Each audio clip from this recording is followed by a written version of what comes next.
1 Chronicles 13-14 King James Version. And David consulted with the captains of thousands and hundreds, and with every leader, and David said unto all the congregation of Israel, If it seem good unto you, and that it be of the Lord our God, let us send abroad unto our brethren everywhere, that are left in all the land of Israel, and with them also to the priests and Levites which are in their cities and suburbs, that they may gather themselves unto us, and let us bring again the ark of our God to us, for we inquired not at it in the days of Saul. And all the congregation said that they would do so, for the thing was right in the eyes of all the people.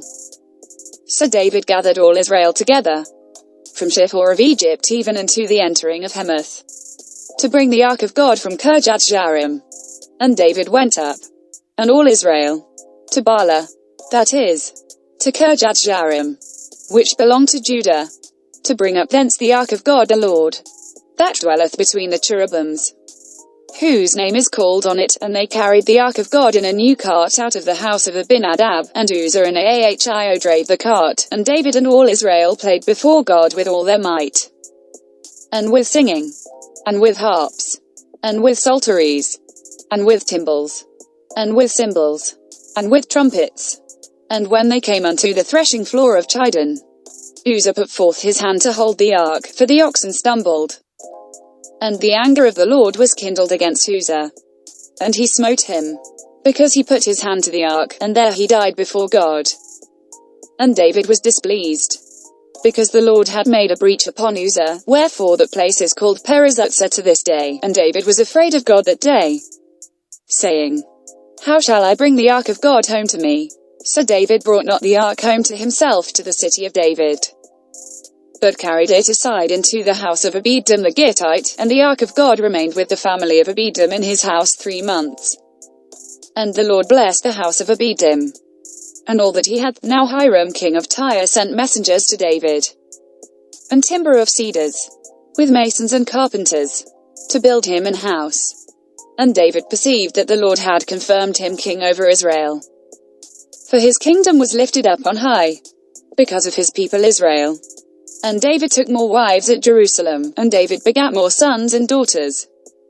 Now these are the names of his children which he had in Jerusalem: Shammua, and Shobab, Nathan, and Solomon, and Iber, and Elishua, and Elpaleh, and Noga, and Napheg, and Japhia, and Elishama, and Beliada, and Eliphaleh. And when the Philistines heard that David was anointed king over all Israel, all the Philistines went up to seek David. And David heard of it, and went out against them. And the Philistines came and spread themselves in the valley of Rephaim. And David inquired of God, saying, Shall I go up against the Philistines, and wilt thou deliver them into mine hand? And the Lord said unto him, Go up, for I will deliver them into thine hand. So they came up to Baal-perazim, and David smote them there. Then David said, God hath broken in upon mine enemies by mine hand like the breaking forth of waters. Therefore they called the name of that place Baal-perazim. And when they had left their gods there, David gave a commandment, and they were burned with fire. And the Philistines yet again spread themselves abroad in the valley. Therefore David inquired again of God, and God said unto him, Go not up after them, turn away from them, and come upon them over against the mulberry trees. And it shall be, when thou shalt hear a sound of going in the tops of the mulberry trees, that then thou shalt go out to battle, for God is gone forth before thee to smite the host of the Philistines. David therefore did as God commanded him, and they smote the host of the Philistines from Gibon even to Gaza. And the fame of David went out into all lands, and the Lord brought the fear of him upon all nations.